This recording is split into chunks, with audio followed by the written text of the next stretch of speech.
welcome. And it's your which time here? Well, the very first time I came here was, I believe, in '91, so I lost track a little bit. Yeah, '91 was the very first time. So you have a history. History, especially with St. Petersburg, out of all Russian cities. This is the place I play the most. And how much that changed through years? Oh yeah, it changed a lot. I mean, but it changed everywhere so much, you know. Feel also Berlin has changed, and so all Europe has changed. Well, Western Europe, a lot of it is the same, you know. I think if you go in 100 years to London, it will look the same, you know. But all the rest is changing all the time. And I've read this thing about Berlin. I don't remember where.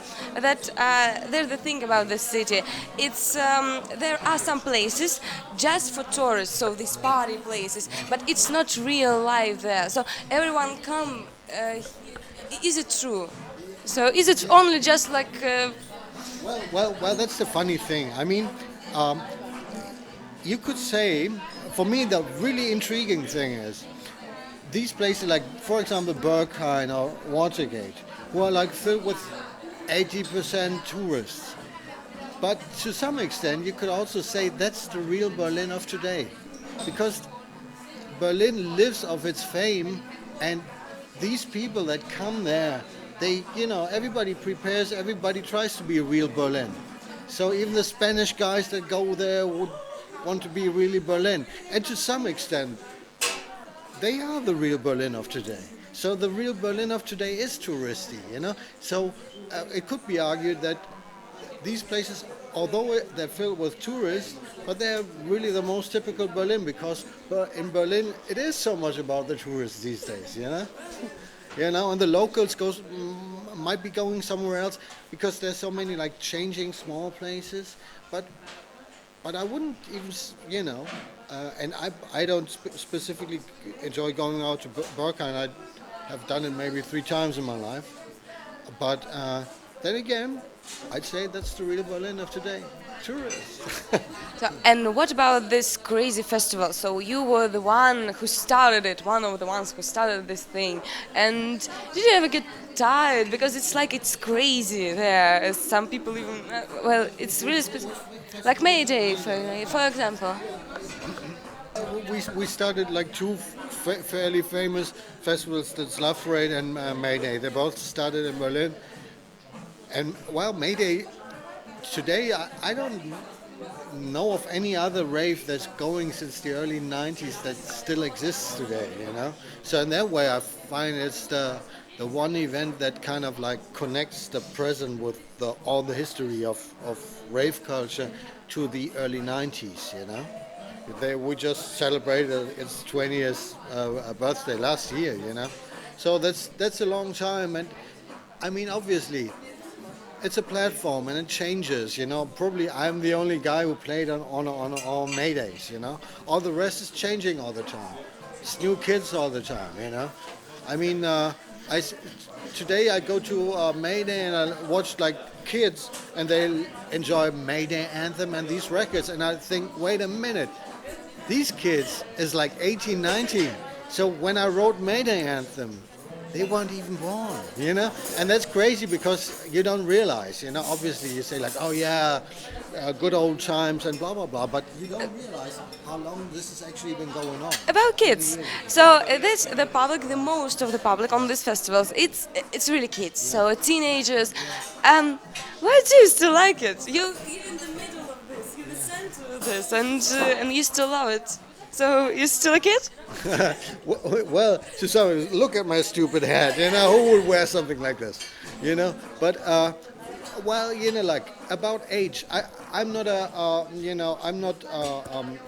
How do you say in English? I don't discriminate about age. You know. I know a lot of people do it, but especially if you're like 22, you hate people that are 17 because you think they're kids and you want to like be really cool and older and stuff. And once you grow into my age, and I'm 46 now, yes, you know, and well, you know, like I take people serious if they, if they act so I can take them serious. So there's like, I have kids that are like 7 years and 9 years, and I take them serious, and I talk to them serious. Why couldn't I talk to somebody who's 17 or 18 serious? So, and when I started going out, I was 15, and I thought at the time I was pretty cool. So why should somebody else who's 18 now not be a cool person?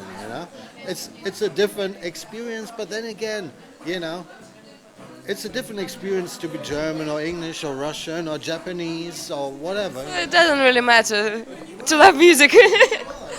And then it's a different experience to be 15 or 20, but that's the idea. Like the idea of like a big party is to It's unite. connecting, yeah. So you shouldn't be too much about discrimination and I don't know, like these people, that people. I know like there's this obsession, especially. Well, there's age discrimination these days, musical taste discrimination as well. People say like, oh, they listen to this music, they're really stupid and stuff. How do you think it is fair? A lot of parents they like, oh, don't go there. It's a scary place. So, is there a reason for it? How do you think? Oh, it's just bullshit. Well, I haven't heard this in like some years now in Germany anymore because like it has become over the years of normal fact of life, and the same way as parents wouldn't be scared to let people go to a rock and roll concert these days. But in the 50s, if people went to a rock and roll concert, the parents would say like, oh, they're going to a rock and roll concert, they're gonna take drugs and freak out and have long hair and spoil their youth and like ruin their lives. And people had this with everything new. New things are always like alien and you don't know what's happening. And the parents, if they didn't experience it themselves, they say, I went to a concert, my kid is going somewhere I don't know, and what I don't know I'm scared of. So Maybe they remember their youth, so they like really scared. I think with now a generation of people getting or their kids going and their parents already went to techno parties, you don't have that problem so much no more. And about rock concerts, so it was really real fun, and now it's like rock became really pop. Now, do you think will it happen with your music someday? Will it be more? You could see this all the time, and actually, I don't mind this. I specifically don't enjoy I never liked trance music myself so much, or don't like this David Guetta music or whatever. That the kids is listening to. But it's okay for the kids if the kids enjoy it. That's fair enough, as long as I don't have to listen to it. But I believe, this music for ages has been producing new underground and new pop all the time, which is a good thing. If it, if it wasn't for this culture to create also a big pop scene, it wouldn't be such a important phenomena of culture. I always say because they interview me for books in Germany about the phenomenon of techno. And usually all these people who do these books, they always rate very much the underground and they always talk about Detroit and all of that, which I enjoy. I love the guys from Detroit and everything. But I always say, well, if it wasn't for 1 million people going to the Love Parade, we wouldn't be sitting here writing a book. So if it was just nobody writes books about techno in Detroit. Why? Because it's only a couple of guys there. They don't have a club scene. They don't have a big pop phenomena, and it's all cool and very underground. But that's why nobody writes books about it over there. They write books about it and they do TV stuff about it, and because it's a big cultural phenomenon, and that's a good thing. That doesn't mean I don't like all of the pop. Obviously, I don't. But then again, I don't like all of the underground either. I don't enjoy. What do you like? What do you listen to? I like, yeah. I, Obviously, yeah, you have to, you would have to listen to what I play to know what I like. So it's um, again, I cannot discriminate and take stuff out, uh, but it basically it is. I have to listen to a track and tell you whether I like it or not. It's not the frontier for me doesn't go through between pop and underground, or it doesn't go between Detroit and Berlin, or between whatever. Them I have to listen, or between four to the floor and breakbeat or electro or whatever.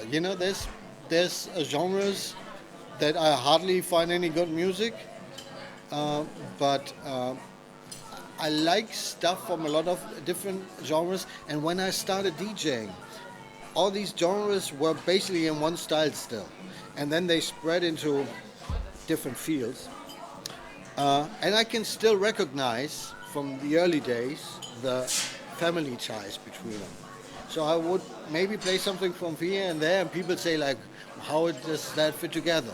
But it fits to me because I know the whole story. And is this maybe you? Music is your work, so you don't lose the passion. Allow it. You don't look at this now too professionally. Not Well, like for example, I started making music when I was 15. I played in a punk rock band. I play the bass. Yes, I play the bass in a punk rock band.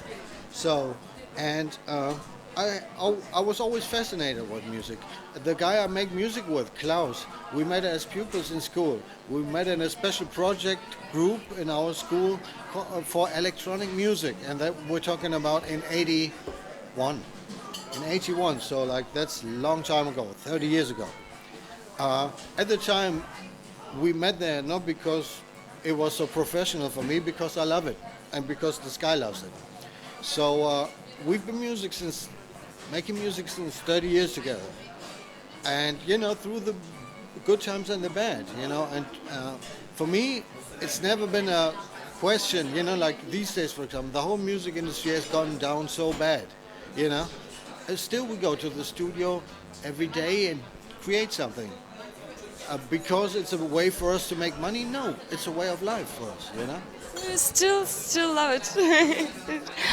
And what do you think? We have this sickness now, like everywhere in St. Petersburg too. So like every second guy is a DJ right now. So DJ. So when they have this joke, that, where is the doctor? So no, I'm a DJ. I'm a DJ. I'm a DJ too. So how do you think about them? So is it good? Is it bad? Or Well, it's fascinating to me because, like, really, when I got my first fame in Germany, it was like mid '80s. And I remember at the time there was no other DJs that had any fame. And in fact, there were just, okay, you had like a DJ, obviously in every club, you had a resident DJ, but nobody that thought of that as like a musical figure or who would make records and stuff like that. So in that way, I'm quite a prototype of what happened, and I saw it in Berlin, how it went from me and then maybe 10 guys and then to 100 guys, then to 1,000 guys. And these days, I would absolutely agree. These days, I'd say there's a million original Berlin DJs plus all the DJs from Detroit and London that moved over there, which is another 500,000. So I think you're right. 3 million in Berlin, 1.5 of them is DJs. DJ so and so, DJ so and so, and you see flyers. You pick up a flyer. I see in Berlin. I swear to God, I see every week. I could tell you 100 new DJs, on flyers.